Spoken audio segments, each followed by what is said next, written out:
बच्चों, कक्षा 9 और 10 के बच्चों के लिए बहुत ही इम्पोर्टेंट, बहुत ही महत्वपूर्ण ये शीर्षक है, संस्कृत में अनुवाद कैसे बनाया जाए। इस पर बच्चे या तो इसे अक्सर गलत कर देते हैं या ध्यान ही नहीं देते हैं, जबकि संस्कृत में अनुवाद बनाना बहुत ही सरल है। उसमें कुछ मूल चीजें हैं जो आपको याद करनी पड़ती हैं, जैसे कर्तारू और कर्ता के बाद जो विभिन्न प्रकार की क्रियाएं होती हैं। आप जानते हैं क्रियाएं बहुत हैं,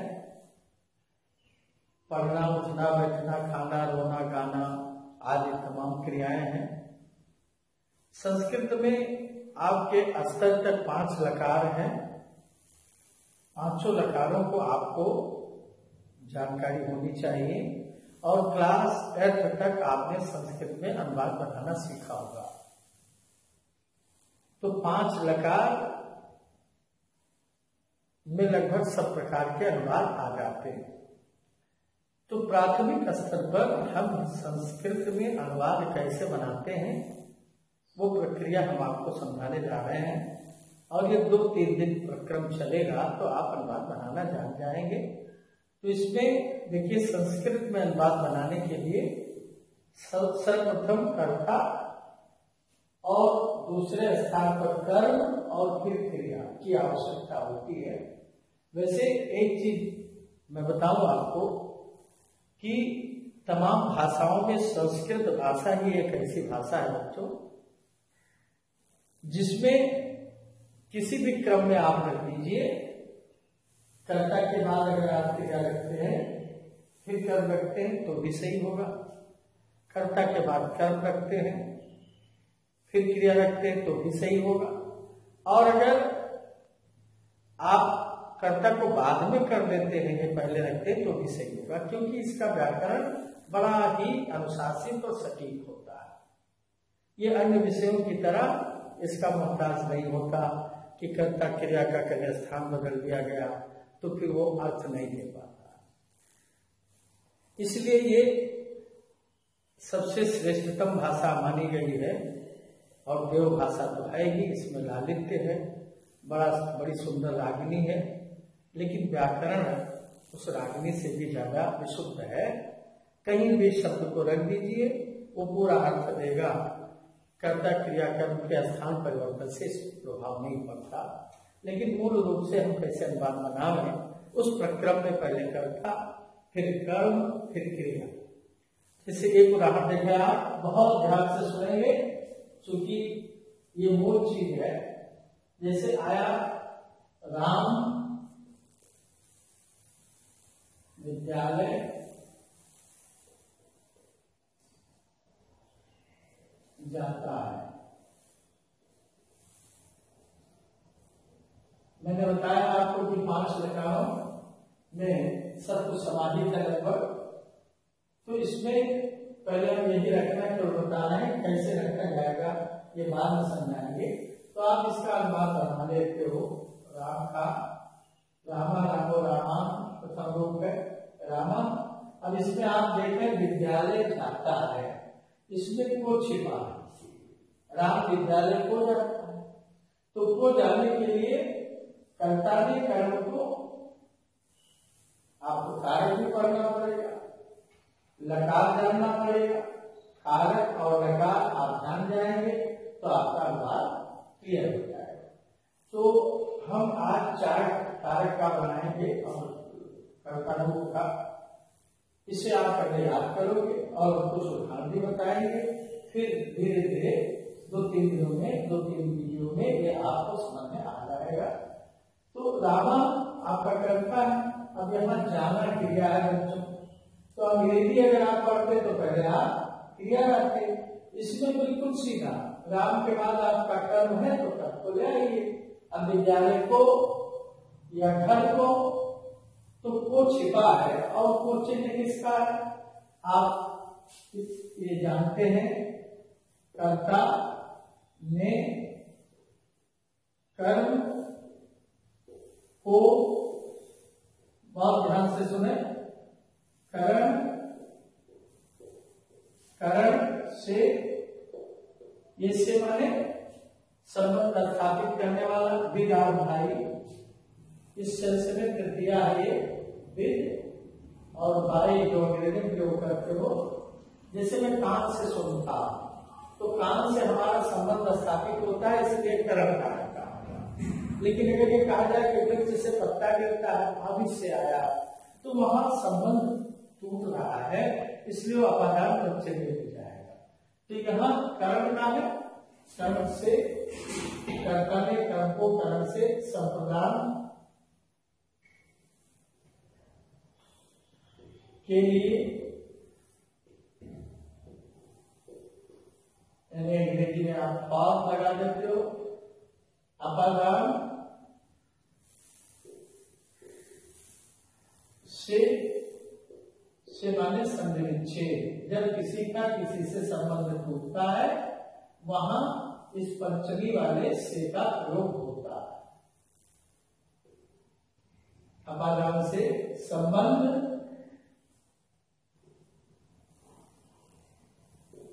का, की, के, ना, नी, ने आदि सब। अधिकरण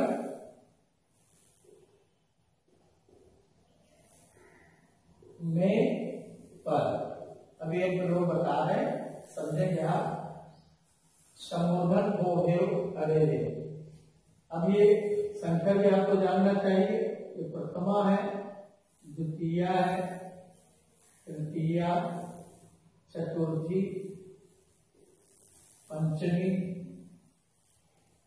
षष्ठी और सप्तमी। ये कारक का चक्र है, या पहले से पढ़ चुके हो, इसलिए थोड़ा सा याद दिलाएंगे हम। अब इसी प्रकार जो रूप हम पढ़ते हैं, जैसे हमने राम शब्द लिखा, तो राम को 7 स्तर पे उस रूप को पढ़ा जाएगा। 7 संख्या, राम रामो रामा, राम रामो रामा, रामेण रामाभ्याम रामाई, रामाय रामाभ्याम रामाभ्याम। इसका प्रयोग आप कैसे करेंगे, अभी आप यहाँ देखेंगे। ये तो हुआ कारक। अब आप चले आइए, मैंने पहले बताया था, तो इसको हम बनाए लेते हैं पहले। ये विद्यालय को है, तो को किसका चिन्ह है बच्चों? कर्म कारक का। और वो किस संख्या पे आता है? द्वितीय में। यानी विद्यालय की द्वितीय एक वचन क्या होगी, रखना पड़ेगा। तो विद्यालय आप यहां रख दोगे।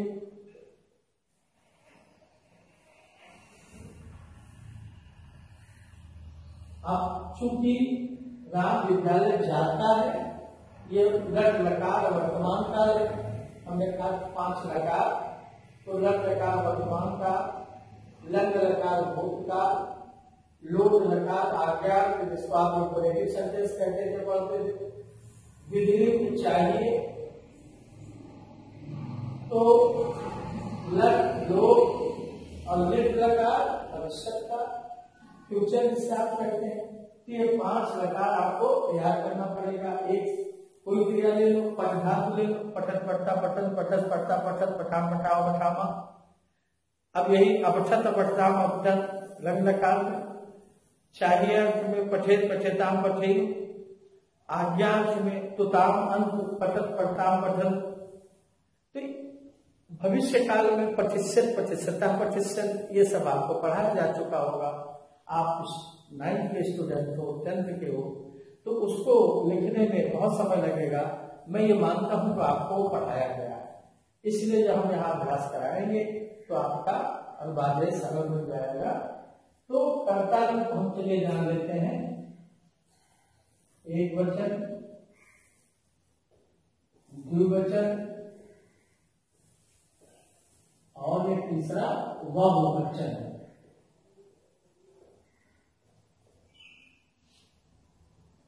प्रथम पुरुष,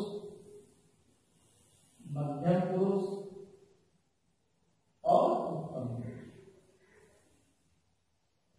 अब यहाँ पर धातु है, मान लिया हम लट लकार पर धातु लिख रहे थे, तो ये होगा कर्ता रूप लिख रहे थे, सॉरी। तो कर्ता रूप में प्रोनाउंस आते हैं जैसे आप कर्ता रूप में स और सा। ध्यान देना बच्चों, सा ये पुल्लिंग है, सामान्य व, और सामान्य व स्त्री से स्थान में रहेगा। सा तौ ते त्वम इवाम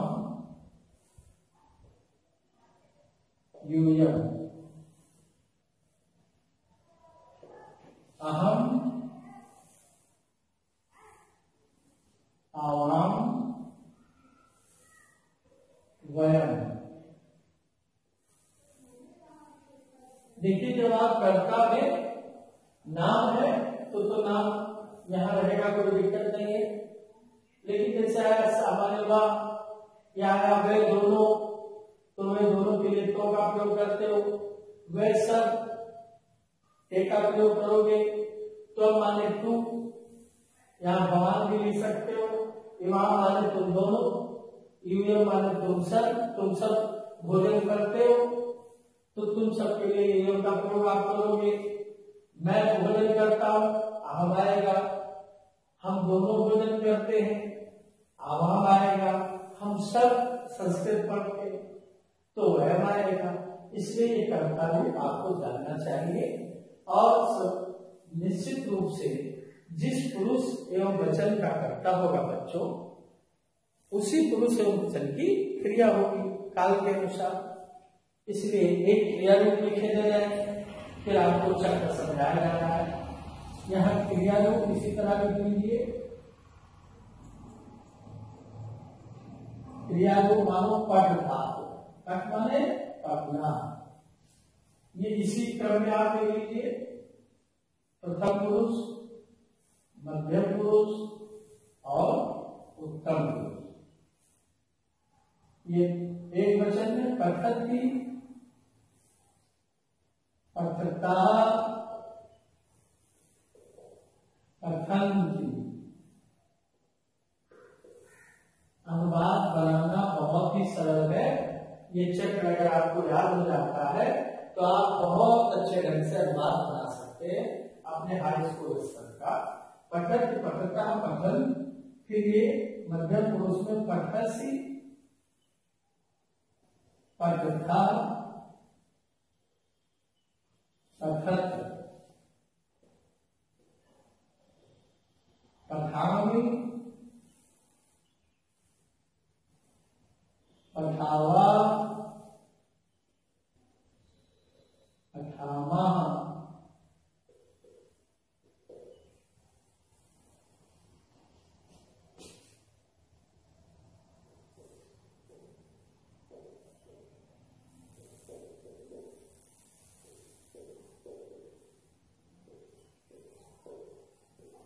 प्रिय बच्चों, ध्यान दें, ये मात्र आपके हाई स्कूल पास करने के लिए ही नहीं महत्वपूर्ण है, बल्कि आप आगे चलकर विभिन्न कॉम्पिटिशनों में, जहां हिंदी आपका विषय होता ही है लगभग, तो उसमें कारक के माध्यम से पूछ लेते हैं कि अगर वहां दिया हुआ है तो मान लिया जाए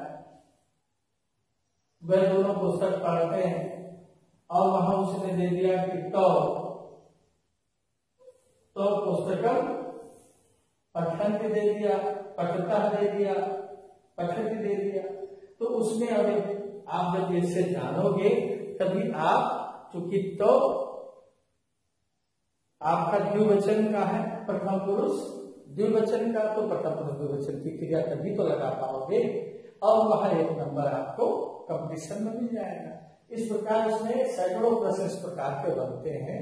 तो इसलिए ये केवल हाई स्कूल पास करने के लिए नहीं है, बल्कि जीवन में तमाम प्रतियोगी परीक्षाएं हैं, उसके लिए बहुत ही लाभदायक आपका ये शीर्षक है। इसलिए इसको आप जीवन भर पढ़ सकते हो, कभी बोलो, चाय बना के रख लो, इसको आप रखे रहो, आपके कंपटीशन में काम आता है। इसलिए बहुत दृढ़ चित्त होकर आप हमारी बातों को सुने, जिससे कि बोर्ड में जो 2-3 नंबर के आते हैं वो तो आपको मिले ही। इसके अलावा जो भी तमाम जैसे पीटीसी का कंपटीशन है, टेबलेट वाली का है, या और विभिन्न प्रकार के जो प्रतियोगी परीक्षाएं होती हैं, खंड शिक्षा अधिकारी आदि किसी प्रकार की, उसमें आपकी एक बहुत मदद करेगा। तो आइए विषय देखते हैं। हमने क्रिया रूप से लिखा। अब एक नियम है, उसे ध्यान दें। जिस पुरुष एवं वचन का कर्ता होगा, उसी पुरुष एवं वचन की क्रिया होगी। वचन की क्रिया होगी, ये आपका नियम है अनुवाद बनाने का। कहने का मतलब सा का संबंध सामान्यवाद। ध्यान दीजिए, तो अगर वर्तमान काल का है, लट लकार का है, लकार भी आप रखिए, ध्यान दीजिए। जिन वाक्यों में वर्तमान में कार्य हो रहा है, इंडेफिनिट, जिसे आप अंग्रेजी में प्रेजेंट इंडेफिनिट कहते हैं। राम जाता है, मैं पढ़ता हूँ, हंसता है, वो पढ़ रहा है, तो ऐसे वाक्य जो आएंगे वो लट लकार के होंगे और उसमें ये रूप चलेगा। पठक पढ़ता पठक, हसत हंसता हसन, गच्छत गच्छता गच्छन, रुदत रुदता रुदन, यानी ये लट लकार का रूप चलेगा। लोट लकार में जहां आज्ञा दी जाती है, जैसे विद्यालय जाओ, तो तुम विद्यालय गच्छ, वहां आपका जो रूप चलेगा वो गच्छन गच्छताम गच्छन, ये रूप चलेगा। हम अलग अलग लकार आपको पढ़ाएंगे जिससे आपको विध्वंस बनना जाए। आज हम केवल लट लकार वर्तमान काल का प्रथम परिचय अनुवाद बता रहे हैं। आप छोटे छोटे वाक्य अगर आज के बताए पढ़ाए नियमों के माध्यम से मेरे द्वारा बना लेते हैं तो आज की बहुत बड़ी उपलब्धि होगी। तो आइए देखते हैं कि जिस पुरुष एवं वचन का कर्ता होगा बच्चों, उसी पुरुष एवं वचन की क्रिया होगी। यानी अगर ये आया है सा, तो सा का संबंध पठक से। मध्यम पुरुष एक वचन कम का संबंध पठक से होगा। उत्तम पुरुष एक वचन का संबंध उत्तम पुरुष एक वचन की क्रिया से होगी। इसी प्रकार तो यानी कर्तव्य द्विवचन प्रथम पुरुष, ये द्विवचन इससे होगा। इमाम का संबंध इससे होगा और आवाम का संबंध इससे होगा। ते बहुवचन है तो बहुवचन की क्रिया। यूनियन इससे संबंधित होगा, वयम इससे होगा। हमारा कहने का अर्थ केवल इतना है कि जिस पुरुष एवं वचन का कर्ता होगा, उसी पुरुष एवं वचन की क्रिया होगी और लकार का निर्धारण हो जाएगा अनुवाद के अनुसार। अब आइए हम अनुवाद के कारक का प्रयोग करते हुए कैसे अनुवाद बनता है, इसे आपको सिखाते हैं। आप ध्यान से देखें। तो प्रिय बच्चों,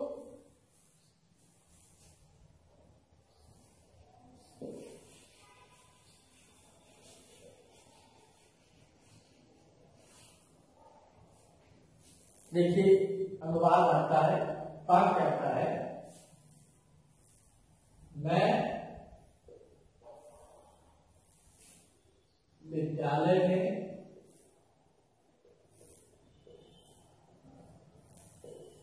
संस्कृत पढ़ाता हूं।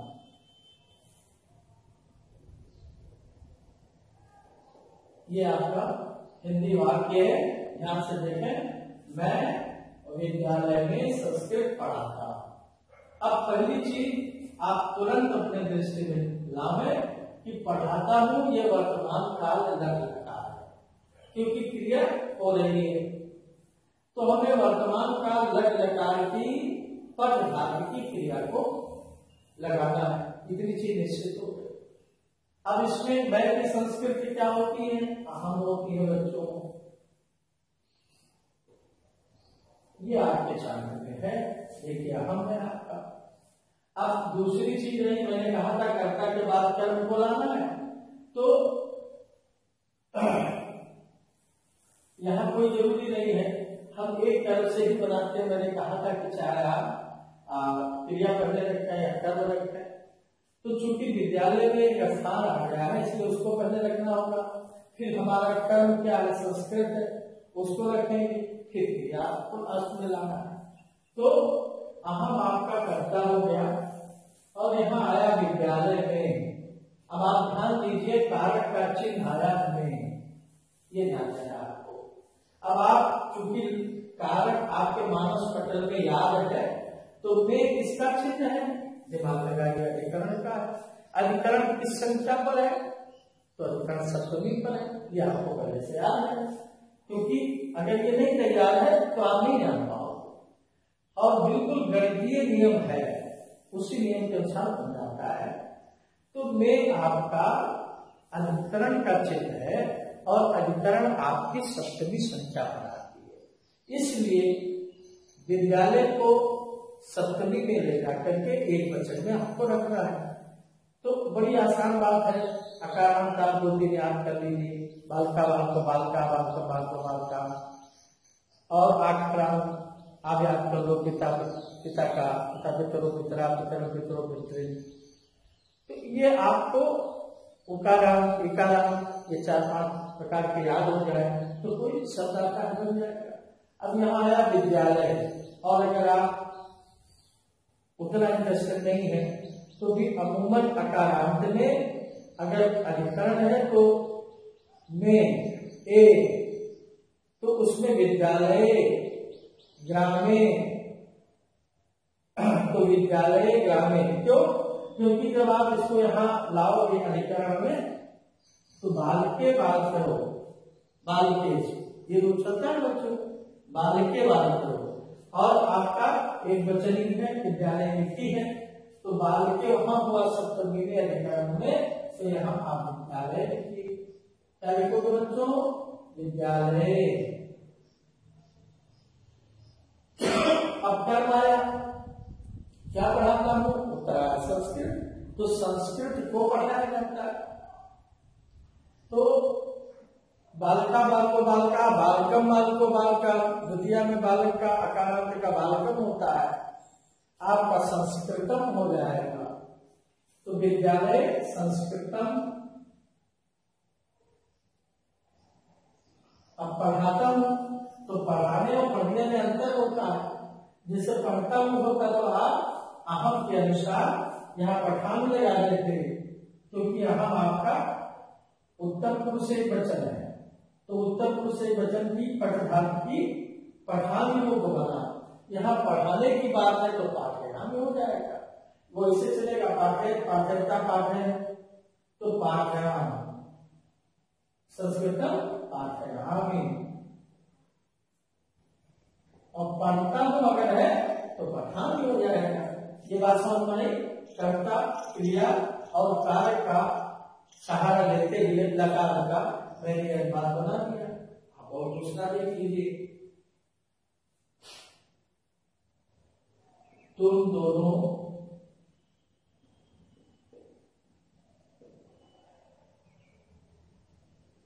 गांव में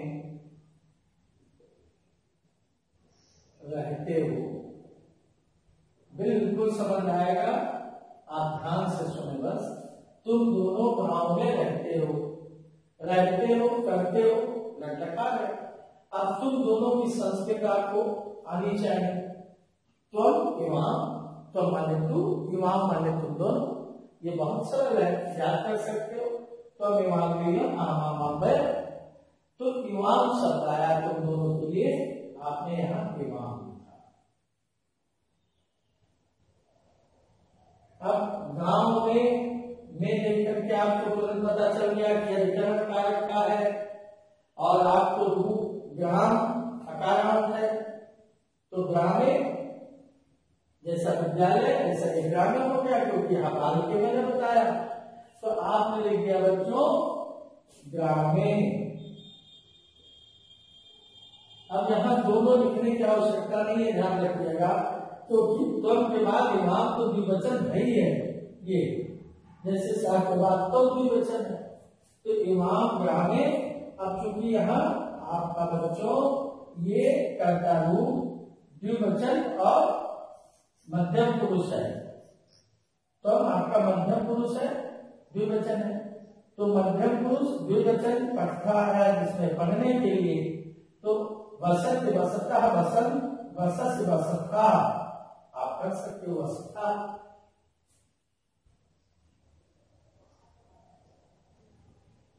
या आप कर सकते हैं न्यूसत न्यूसता न्यूसंत न्यूसस न्यूसता, तो तिवाम ग्रामे वसता या आपका बन गया। और उदाहरण देख लीजिए, सीता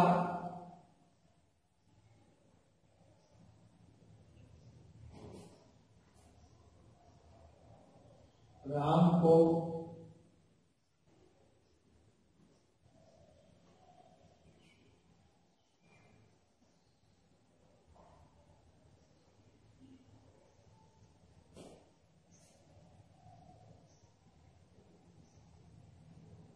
शिक्षा देती है।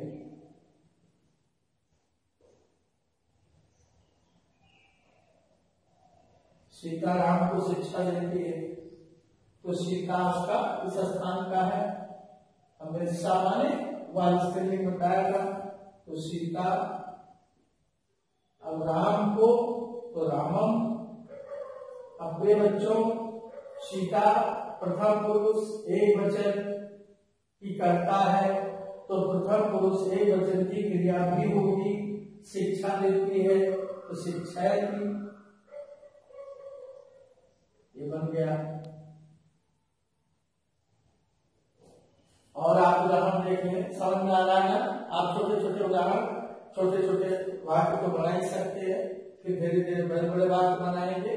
आप इसे दूसरा देख लें,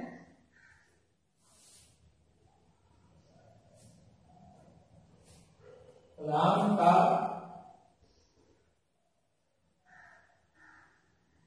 पुत्र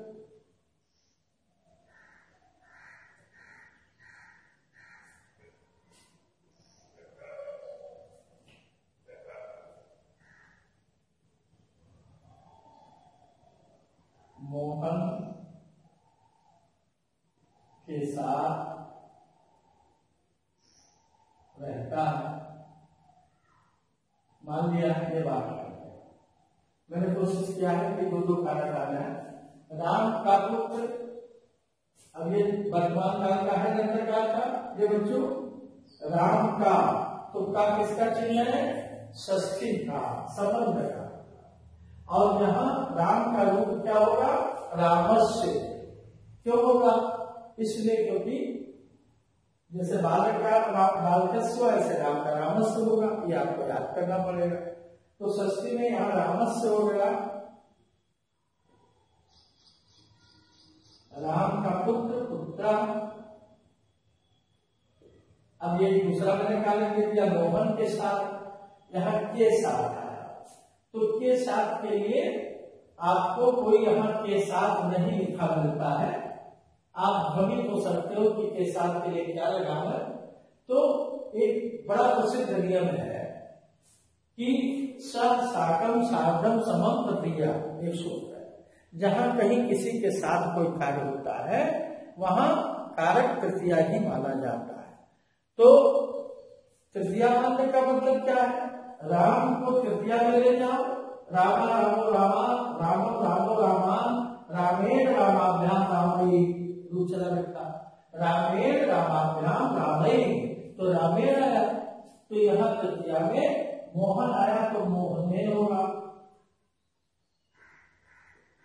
अब सा तृतीय मिलेगी, सा हासा होता है, सा विसर्ग का मतलब वाह, लेकिन सा भाषा फल सा रहता है। राम का पुत्र मोहन के साथ रहता है, मोहन को राम का पुत्र तो एक वचन है ना, तो सब निवसति या वसति, ये आपका बन गया बच्चों। वाक्य क्या बना संस्कृत में? रामस्य पुत्रा मोहनेन सह निवसति। अब एक बार थोड़ा सा इसका जिस्ट या पूरा डाल लीजिए और छोटे छोटे वाक्य बनाए। संस्कृत भाषा दुनिया की श्रेष्ठतम पूर्ण संस्कृत भाषा है, शुद्ध भाषा है। अस्तु इसके कर्ता क्रियाकर्म को इधर उधर होने से कोई प्रभाव नहीं पड़ता।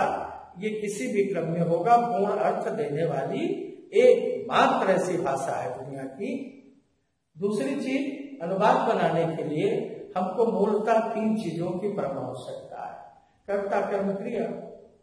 तो कर्ता रूप जो सातों महामाम या सातेता कामतेता, ये छोड़िए, तो ये अगर कोई संज्ञा नहीं है ये आपको जानना है। और इसके बाद क्रिया 5 लकारों में आपके स्तर का, 5 लकारों में वो क्रिया आपको याद होना चाहिए। और फिर कारक का संबंध आपको इन अनुपात से जोड़ना पड़ेगा। तो कर्ता ने कर्म को करण से संप्रदान के लिए बादाम से संबंध बाकी के अधिकार में बल संबोधन हो वाले ये कारक है। तो इनके चिन्ह है। तो अनुवाद में जो आते हैं वो साधारणता विशिष्ट नियम से प्रभावित नहीं होते। अभी हमने उतना नहीं बताया है, लेकिन ये साधारण नियम के अनुवाद आपको हमने बताया है। जैसे जैसे हम पढ़ाते जाएंगे तो हर कारक के अलग अलग उसमें तमाम विशिष्ट नियम है। वो साकम साधन समुद्रिया जैसे बताया, ऐसे जब द्वितीया पढ़ाएंगे उस क्रम में विस्तार रूप से, तो विकर्मक नियम अलग बताते जाएंगे। लेकिन आपको साधारण स्तर पर छोटे मोटे कंपटीशन के लिए और 9th 10th पास करने के लिए, अच्छे नंबर लाने के लिए यह प्रक्रिया है। आज की वीडियो इतनी ही शुरुआत का है, इसलिए आप कम से कम मोहन विद्यालय जाता है, सीता विद्यालय रहती है, गुरु जी संस्कृत पढ़ाते हैं, शुक्ला जी आते हैं, माता जी पिताजी को भोजन कराती हैं। इस प्रकार आप 10 वाक्य आज बना लेंगे, ये आपका होमवर्क है। बहुत बहुत धन्यवाद। आज आप कम से कम लट लकार का ये रूप आप तैयार कर लीजिए, कर्ता और क्रिया रूप, और फिर 10 वाक्य बनाइए। धन्यवाद। आज असल में चैप्टर उसका ले लिया बढ़िया, लेकिन फिर भी हमने समय उतना खर्च किया। आधा घंटा